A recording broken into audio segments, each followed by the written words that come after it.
Alors, on va ouvrir une nouvelle rubrique, là, une nouvelle séquence qui s'appelle Business de demain. Cette séquence, on la veut résolument optimiste. On en a besoin en donnant la parole à des entrepreneurs très successful, avec des entreprises qui sont des réussites, qui allient sens et croissance, qui ont inventé des nouveaux modèles et qui donc contribuent à un capitalisme plus responsable. Donc, on va recevoir deux chefs d'entreprise. Donc, le premier s'appelle Olivier Dez et est directeur général délégué de Hydrogen Refueling Solutions. Donc, on dit de l'hydrogène qu'il est le nouveau pétrole. Olivier Dez, donc nous sommes heureux de vous accueillir au Spring Campus. Vous êtes directeur général délégué, directeur du développement commercial et marketing de Hydrogen Refueling Solutions. Je ne sais pas si je le prononce bien. HRS, donc démocratise pour nous l'accès à l'hydrogène et facilite la transition vers ce qu'on appelle la mobilité décarbonée. En effet, HRS produit des stations d'hydrogène pour tout type de véhicules, donc des véhicules à hydrogène. Vous êtes leader en Europe et vous avez déjà fabriqué 34 stations de ravitaillement en hydrogène dans le monde entier à partir de son site de production de 4000 m² situé, devinez où, dans le bassin grenoblois. Donc vous travaillez en binôme avec Hassan Rajdi. Vous allez nous présenter l'aventure entrepreneuriale de HRS qui est tout à fait exemplaire, votre expertise technologique et vos perspectives de développement. Et surtout, vous nous direz un mot sur un point d'actualité majeur pour HRS qui est celui de votre introduction en bourse en février 2021. Pourquoi avoir choisi une introduction en bourse pour HRS? Et surtout, votre IPO a été qualifié d'historique. Donc, quelles sont, selon vous, les raisons de ce coup d'éclat? Merci beaucoup déjà d'avoir invité HRS à pouvoir présenter ce succès. Donc, l'introduction en bourse, donc, comme a été si bien dit, donc, a été qualifiée comme l'introduction la plus importante sur Euronext Growth depuis Paris, depuis sa création. Donc, HRS, on est une PME, petite PME, créée en 2004, donc une société de tuyauterie industrielle. Donc c'est pas très sexy quand on dit ça, mais rapidement, on s'est mis dans le marché de la station de ravitaillement pour véhicules hydrogène. Donc, je vais essayer de revenir un peu sur notre histoire, vous expliquer un peu ce qu'on fait, tout ça en 15 minutes. Alors la première chose, quelques chiffres clés de notre introduction. Donc 2,5 millions, c'était le chiffre d'affaires qu'on réalisait avant l'introduction en bourse. 34 personnes, c'était la taille de l'entreprise. Donc vraiment, quand on dit une petite entreprise, c'est vraiment, on était une PME. 17, c'est le nombre d'années d'expérience de l'entreprise, la création il y a 17 ans. Alors, quelques dates. 28 juillet 2020, donc là on montait à Paris avec Hassan Rajdi, donc le président directeur général. On arrivait à Paris, on allait voir quelques brokers. Je vous avoue que la première rencontre a été un peu bizarre et pour les brokers et pour nous. 9 février, donc ça c'est la date de l'introduction en bourse de la société, et donc 6 mois. Très court pour une introduction en bourse, tout le monde nous l'avait dit, mais comme dit Hassan, quand c'est pas possible, on le fait. Alors, deux personnes, on était deux pour faire tout ça. 196 pages, donc voilà, ça c'est ce qui permet de rentrer en bourse. Ça tient dans 196 pages. Alors, 97,3 millions, c'est ce qu'on a réussi à récolter. 325,8 millions, c'est ce qui nous a été proposé comme offre de placement global par les institutionnels, ce qui représente 5,7 fois ce dont on avait besoin. Et 90,8 millions, c'est ce que nous a proposé les particuliers, et ce qui représente 12 fois ce qu'on pouvait leur proposer. Merci. Et 6%, c'est ce que ça a coûté. Donc, je vais essayer de revenir comment on a réussi à avoir tous ces chiffres. Et donc, on a essayé de résumer ça avec 4 grands facteurs.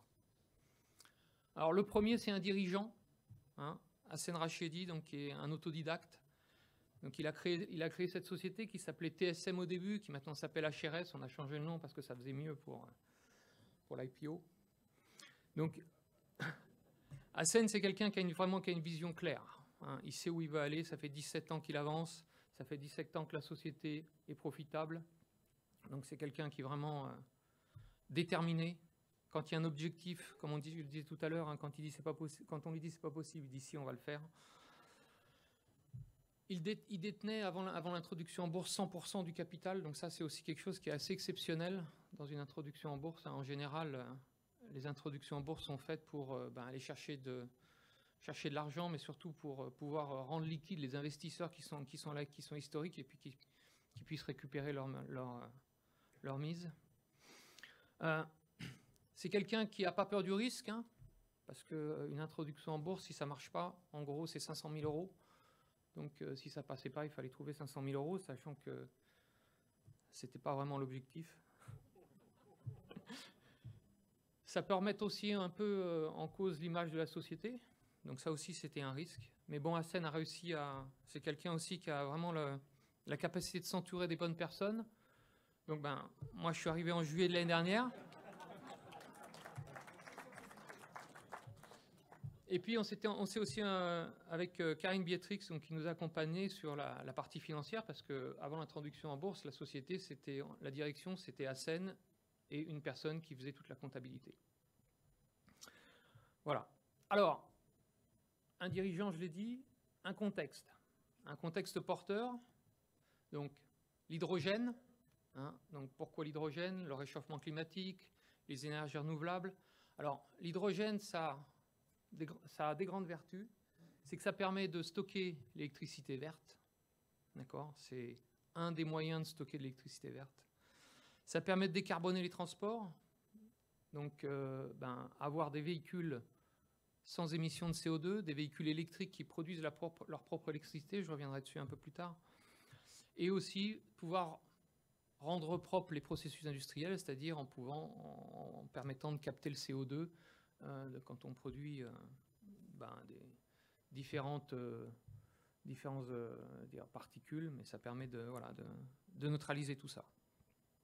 Et puis un contexte financier, puisque pendant le Covid, il y a eu des grands plans qui ont été annoncés. Tous les grands pays européens ont annoncé des plans d'investissement pour aller vers la décarbonation et utiliser l'hydrogène. Donc entre 180 et 470 milliards d'euros, c'est ce qui a été annoncé d'investissement jusqu'en 2025. Et puis 35 milliards, c'est ce qui a été annoncé dans les différents plans des différents pays européens, et vous avez les listes en dessous. Donc voilà. Donc, qu'est-ce qu'un véhicule hydrogène? Parce que c'est quand même important de savoir comment ça marche. Un véhicule hydrogène, c'est un véhicule électrique qui va générer sa propre électricité. Comment il va faire ça? Il va prendre l'hydrogène qui est stocké dans le réservoir du véhicule, récupérer l'oxygène de l'air, et en fait, en recombinant l'hydrogène et l'oxygène, on va produire de l'eau. On va produire de la chaleur, mais on va surtout produire de l'électricité, et ce qui va servir à faire avancer les véhicules. L'autre intérêt, c'est que cette énergie qui est contenue dans un réservoir va être la même quantité, quelles que soient les conditions climatiques, c'est-à-dire qu'il fasse chaud, qu'il fasse froid, on a toujours la même quantité d'énergie. Ça, c'est un gros différenciateur par rapport aux véhicules à batterie. Et puis en plus, après, il suffit de dimensionner la taille du réservoir pour augmenter la capacité du véhicule, ou la capacité en distance, ou la capacité en puissance. Donc on a des paramètres quand même qui sont très intéressants pour pouvoir faire des véhicules, donc des véhicules qui vont avoir un usage intensif, des véhicules qui vont avoir besoin de puissance, donc vraiment un différenciateur par rapport aux véhicules à batterie. Donc ça, c'est la deuxième chose. La troisième chose, c'est qu'il faut avoir un produit. Donc un produit, HRS, on a un produit, ça fait 10 ans qu'on est dans l'hydrogène, on fabrique des stations de ravitaillement depuis plus d'une dizaine d'années, donc le produit, on l'a, on sait le produire. Et on avait en plus un outil industriel qui permet de fabriquer ces stations. On a des équipes qui sont performantes, qui ont de l'expérience, qui permettent de designer ces stations. Donc on avait vraiment le produit abouti, et avant l'introduction en bourse, on avait déjà vendu ce produit.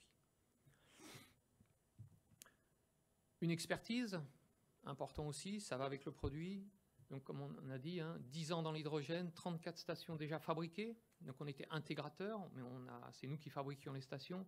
Des grandes capacités, 100, 500 kg. Alors, pareil, pour vous donner des ordres de grandeur, un véhicule de tourisme, c'est 6 kg d'hydrogène embarqué, ce qui donne une autonomie à peu près de 700 à 1000 km, suivant comment on conduit. Et un camion, c'est 30 kg d'hydrogène embarqué, qui donne aujourd'hui une autonomie, un camion, un bus, à peu près 400 km. Donc, il faut pouvoir ravitailler ces véhicules. Donc, on parle de capacité de station. Et quand on parle de capacité de station, on va parler de kilogrammes délivrés par jour, par 24 heures. Donc, nous, on fabrique ce qu'on appelle des stations de grande capacité, donc entre 100 et 500 kg d'hydrogène. Et aujourd'hui, le produit qu'on fabrique, c'est 200 kg d'hydrogène par jour. Et on travaille pour développer des stations qui sont capables de délivrer 1 tonne et 2 tonnes d'hydrogène par jour. Donc ça va représenter des flottes de véhicules. Alors, et une dernière chose, une équipe. Parce que une introduction en bourse, il faut une équipe. Parce que c'est comme c'est un commando, 6 mois pour faire tout ça, écrire le document, faire les roadshows, trouver les investisseurs. Donc les partenaires, vous les avez là, Gilbert Dupont, BNP Paribas, bien sûr. Des partenaires, donc aussi la partie légale, donc tout ce qui va être avocat, tout ce qui va être commissaire aux comptes, communication, les experts comptables, conseillers en finance, et puis des conseillers. Donc ça, c'est pas toujours, mais c'est important d'être entouré, surtout quand on va dans un domaine qu'on ne connaît pas. On fait pas une introduction en bourse tous les 10 ans, donc en général on en fait une dans sa vie. Donc c'est important de s'entourer. Nous on s'est appuyé sur la Banque Lazare comme conseil, parce que il faut arriver à décoder tous les codes. Voilà. Donc si je reviens un peu pour résumer tout ça, les 4 points clés pour nous, ça a été un dirigeant, un contexte, un produit avec une expertise et une équipe qui accompagne tout ça.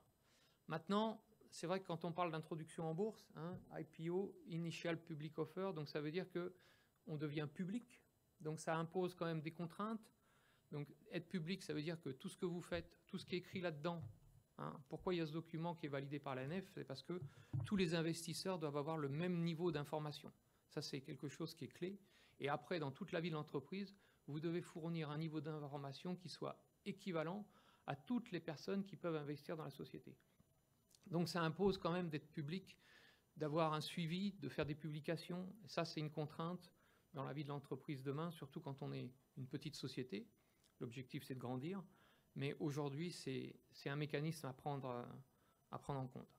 Par contre, les avantages, pour nous en tout cas, étant une société qui était 100% détenue par une personne, ça permet de garder quand même une liberté, puisque aujourd'hui, M. Rachidi détient toujours 76% de la société, donc on est libre, on garde la liberté des décisions, ce qui n'est pas forcément le cas quand on a des investisseurs privés, où au bout d'un moment, on n'a plus la majorité, donc c'est compliqué d'avoir des décisions.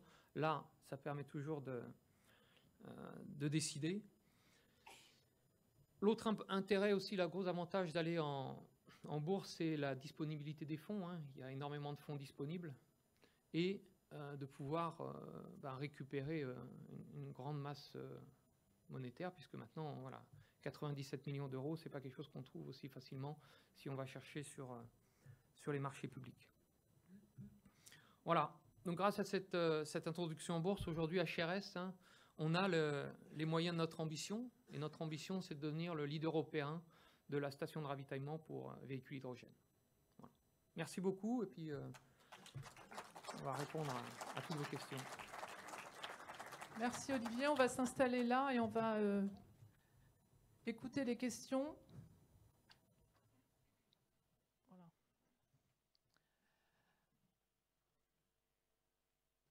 Alors, je vois qu'il y a une première question. Bonjour, merci pour votre présentation. Je voulais comprendre, quand on lève 97 millions d'euros comme ça, et qu'il y a potentiellement un décalage avec le besoin de l'entreprise, comment vous gérez en fait ce problème et comment vous dépensez cet argent dont vous n'avez pas forcément besoin tout de suite?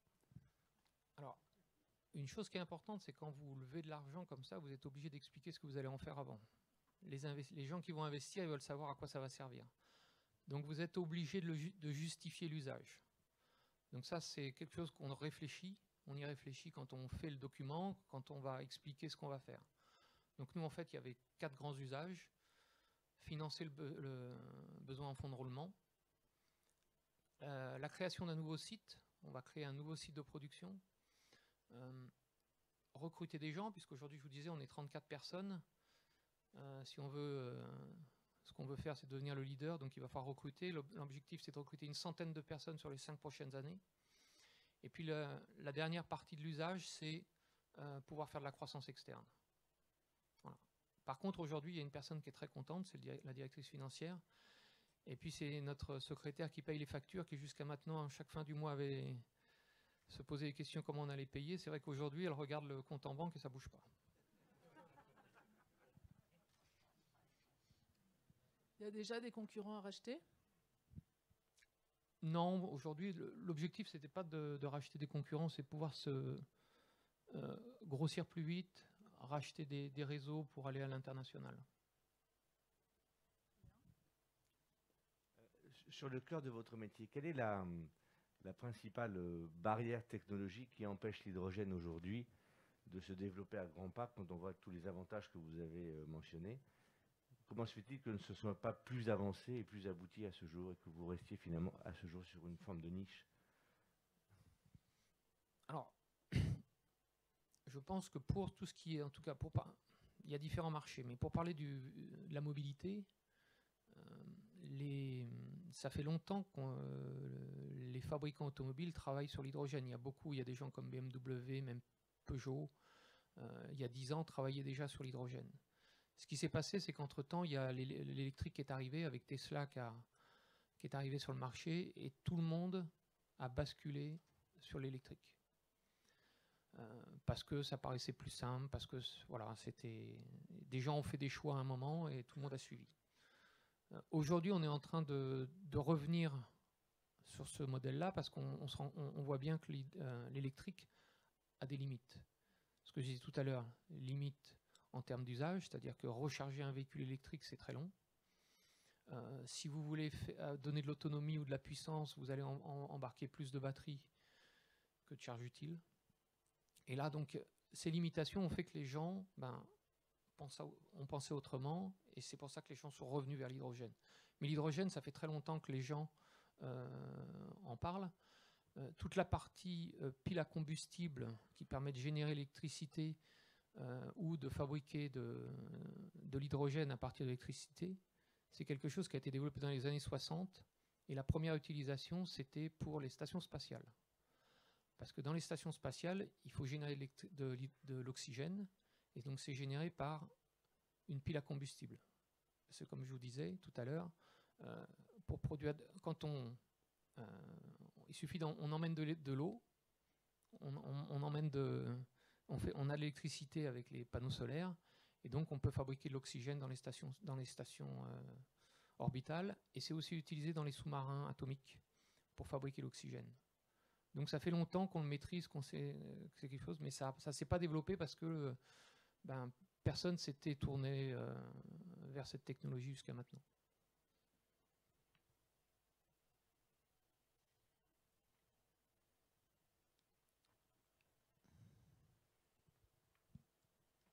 Pour prolonger votre remarque sur le monde de l'automobile qui se dirige vers l'électrique, j'ai lu un entrefilet où Toyota, qui est quand même leader sur l'électrique depuis de longues années, a diminué ses investissements sur l'électrique pour aller sur l'hydrogène.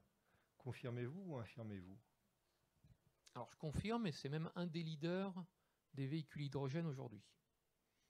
Parce qu'aujourd'hui, vous avez 2 fabricants qui vendent des véhicules hydrogène. Vous pouvez aller chez le concessionnaire et les acheter. C'est Toyota et Hyundai.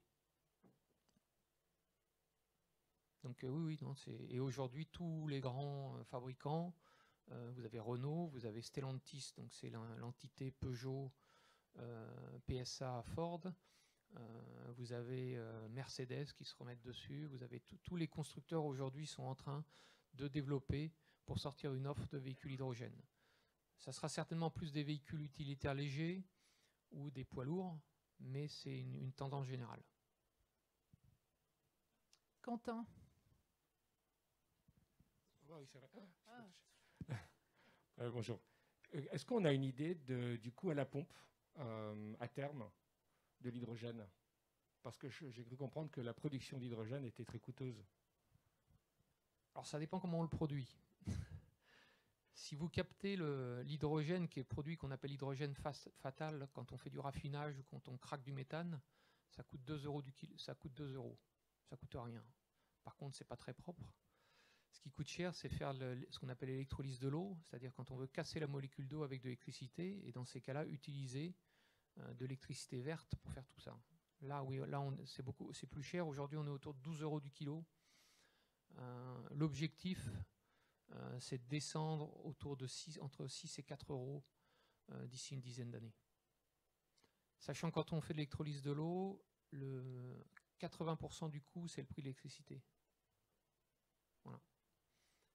Après, c'est le choix qui a été fait par les Allemands aujourd'hui, c'est-à-dire que les Allemands ont décidé d'arrêter leurs centrales nucléaires. Donc ils ont démarré des centrales à charbon.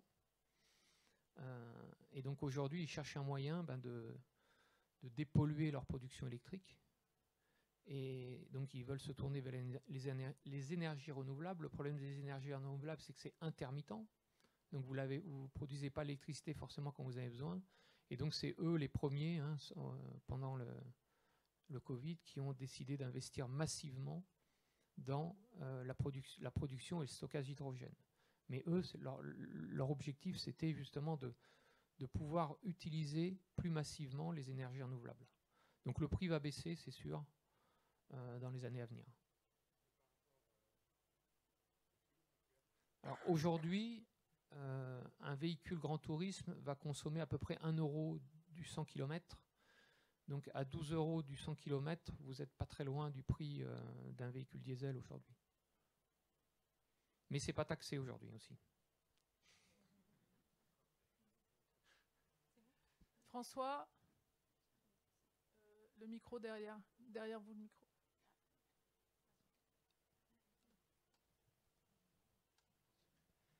Oui, bonjour, François Biébert. Est-ce qu'on a fait le calcul de savoir si on bascule 100% en véhicule hydrogène, quel serait l'impact sur la pénurie d'eau? Parce que si on électrolyse l'eau pour faire de l'hydrogène, ça donne quoi? Alors, on électrolyse l'eau pour faire de l'hydrogène, mais quand on fait rouler la voiture, on produit de l'eau. Pardon? On en fait quoi de cette eau?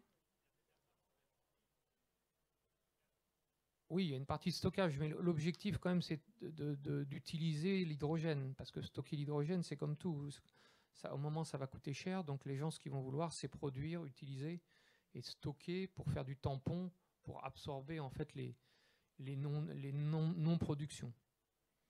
Mais oui, ça aura un impact. Après, pour faire tourner une centrale nucléaire, vous évaporez de l'eau aussi. Ah, il y a plein d'autres questions. Bonjour. Merci déjà pour cette intervention, elle était super intéressante. Votre sujet m'intéresse beaucoup parce que moi, je suis le président d'une société qui met des écrans sur les pompes à essence et qui diffuse de la pub aux automobilistes. Donc effectivement, ça m'intéresse beaucoup. Je vais avoir plusieurs questions. Est-ce que finalement, aujourd'hui, avec cet argent levé, la stratégie, c'est plus d'être producteur ou au final distributeur, un petit peu comme Total, qui raffine et qui distribue? Et ensuite, quelle est la stratégie d'implantation? Est-ce que c'est parking de GMS? Est-ce que ça va être dans les villes, etc. Oui. Donc aujourd'hui, nous, on se positionne comme producteur de stations. On n'est pas exploitant.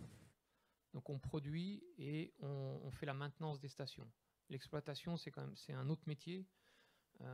Aujourd'hui, vous avez, vous les avez cités, des gens comme Total qui se positionnent là-dessus parce qu'ils voient bien que ça va bouger demain. Total Énergie, vous voulez dire? Total Énergie, excusez-moi. Oui. Total Énergie. Voilà, vous avez Total, Shell, tous les grands pétroliers sont en train d'aller vers l'hydrogène parce que comme ils sont en train d'aller aussi vers les bornes électriques. Donc c'est eux qui vont être les exploitants. Aujourd'hui, nos autres clients, c'est des collectivités locales. Comme on disait, on est au début de l'histoire, donc on est un peu comme l'histoire de l'électricité, des véhicules électriques il y a une dizaine d'années où vous pouviez acheter des véhicules, mais il fallait installer des bornes, qui payent les bornes, etc. On en est un peu à la même chose dans l'hydrogène aujourd'hui. Donc il y a les collectivités et souvent ils trouvent des sociétés pour exploiter ça. Donc aujourd'hui vous avez des Engie, des Bouygues Energy Services, des sociétés comme ça qui se positionnent en tant qu'exploitants. Alors une dernière question peut-être. Un des inconvénients de l'hydrogène, c'est le fait que ça consomme beaucoup plus d'énergie à produire que ça en génère quand c'est dans la voiture par rapport à la batterie. Est-ce qu'il y a des améliorations qui vont arriver technologiques dans le futur qui permettront de réduire cette problématique-là? Et entre la partie batterie et la partie hydrogène, selon vous, est-ce que il y a un certain type de véhicules qui vont plus rester en électrique et d'autres en hydrogène? Quelle est votre vision? Alors, pour répondre à la première question, oui, les gens travaillent énormément, c'est-à-dire que depuis, si on prend il y a 10 ans et aujourd'hui, une voiture, elle faisait 400 km, elle en fait 800 aujourd'hui, donc ils ont doublé les performances des piles à combustible. Pour ce qui est des électrolyseurs, c'est pareil. Aujourd'hui, on est à peu près à 60-70% de rendement. Il y a des gens qui travaillent et qui ont des solutions pour monter à 80% de rendement. Donc voilà, l'industrie est dessus et développe des solutions. Pour la deuxième question, aujourd'hui, qu'est-ce qui va se développer? Donc ce qu'on voit, c'est que l'hydrogène permet de répondre à un besoin de puissance, d'usage intensif. C'est-à-dire que quand vous avez faire un plein d'un véhicule hydrogène, c'est 5 minutes pour un véhicule léger. Donc en fait, vous allez avoir un usage qui va être similaire à un véhicule à essence. Donc vous allez pouvoir rouler, vous allez faire le plein, vous pouvez continuer à rouler. Ça, c'est pas possible avec un véhicule électrique. Donc nous, ce qu'on voit, c'est vraiment l'usage intensif, la puissance, donc plutôt tout ce qui va être messagerie, camion, chariot élévateur, bus, les sociétés de taxi, des choses comme ça, où par exemple vous avez dû entendre parler de la société Hype à Paris, une société de taxi qui utilise des véhicules hydrogène. Avant, ils ont essayé de faire ça avec des batteries, et c'était pas possible, parce que quand vous voulez que votre véhicule tourne 24/24, ça marche pas. Donc voilà, donc l'hydrogène permet de répondre à cet usage-là. Il ne va pas remplacer le véhicule à batterie, c'est sûr, mais le gros avantage, c'est l'usage intensif, la puissance et la continuité d'utilisation. Est-ce qu'il y a d'autres débouchés d'utilisation autres que sur la mobilité dans l'avenir? Ah oui, l'industrie utilise beaucoup d'hydrogène. Et puis vous avez le stockage d'électricité qui est un grand sujet de demain. Oui, c'est le livre de Thierry Leperc. Voilà, le sujet. C'est ça, c'est un très grand sujet et je pense que l'hydrogène peut répondre à cet enjeu-là. Très bien, merci beaucoup Olivier, merci. Et bonne chance pour la suite.